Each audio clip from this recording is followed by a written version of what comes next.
Hey guys, today is March 24th and I got back home to India from Italy around 29th of February.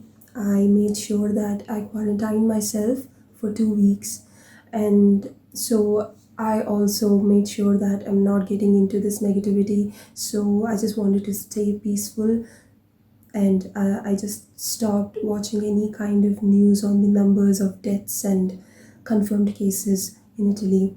And just yesterday, I went through all of them. There are like 63,000 people infected, and around more than 6,000 people died. So, watching all of these things made me realize how lucky I am to get back home safely in time, because right now it's really hard for students, Indian students, to get back home from Italy. Uh, but still, the Indian embassy and the government are doing their best. It's understandable.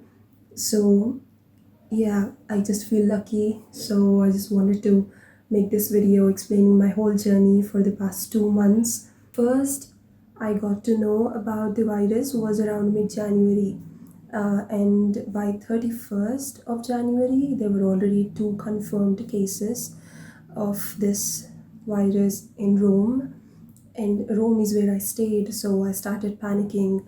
But the government was quick to act, declared a state of emergency, national emergency of 6 months, and they quarantined a cruise ship of 2,000 passengers, you know, and they made sure that the hotel where these two victims were staying is disinfected. They cancelled all the flights to China. They were doing the best to keep everything under control. So we thought, okay, everything is under control. And for the next 15 days or 20 days, nothing happens. February 15th rolls by, and we planned a trip to Pisa already a month ago. So everything was booked. We had to go because one of my friends had her birthdays. So we had to go, and we did go. And surprisingly, considering whatever was happening, there were a lot of people.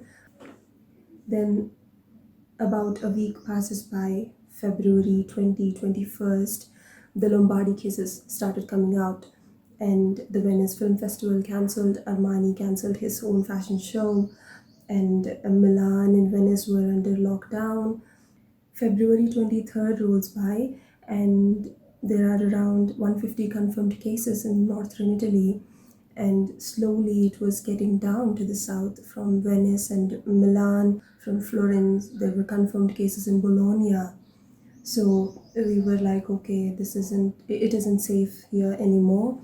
But we still had trust in the government's ability to control the situation. So we thought we would give it some time, maybe a week, and then we can decide whether to go or to stay, because the flying is really expensive and we still need to pay our rent over there. And also, the classes have started, our new semester has just started then.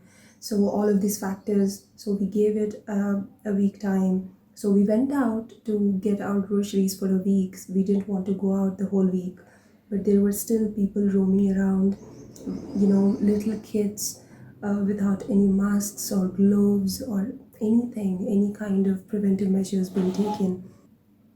We got our groceries, but the cases kept doubling as the days went by. So by 25th of February, we book our tickets and we get to the airport. That is where people were more conscious about everything. There were a lot of people wearing masks and using gloves, but even the pharmacies in the airport were out of masks, so, and sanitizers. So we just had to wrap our scarves around our faces to stay safe, to feel safe. So yeah, and somehow we reached home. We got to Delhi, and the second we got out of the plane, they handed these little forms to fill. We had to fill up our address, our travel history, where we are from, where we are heading, our address, and everything. So we did that. They checked our temperature, gave us some sanitizer finally. And after getting home by March 9th, around March 9th, the whole country of Italy is under quarantine until April 4th. Mm, and even my university declared online classes. And unfortunately, one of my friends is still in Italy by her choice. She's staying safe and everything, but she told me that there are still people in Italy right now that are roaming on the streets like nothing is happening, taking their daily strolls in the cafes, having their espresso shots.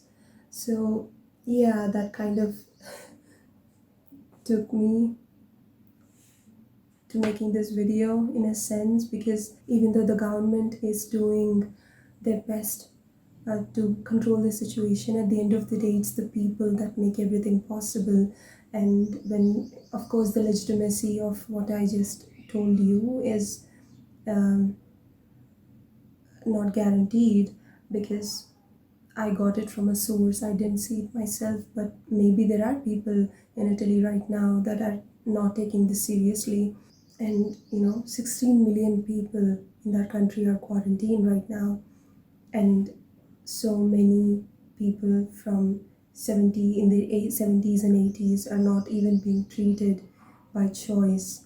Pe- Doctors are choosing whom to treat and whom to not. And living such a grand life of 70 or 80 years and dying in a plastic bag is just so unfortunate. So that is what got me to make this video. But right now it's our choice to stay home quarantined, stay safe, and make sure that others are doing the same, because India has already reached the second stage of this whole epidemic. So I just hope everybody is staying safe, not panicking, but being alert, staying safe, washing their hands regularly, following all the preventive methods that has been suggested by the doctors, and constantly getting updates from WHO. you know Stay home, stay safe, be alert, but don't panic. Hello people, నా పేరు సాత్విక్. నేను నాటింగమ్ United కింగ్డమ్లో ఉంటాను. Guys, this is Akash here. I'm from Montreal, Quebec, Canada. Hi everybody, my name is Gonzalo. I'm from South America. So hi, my name is Evita and I live in London.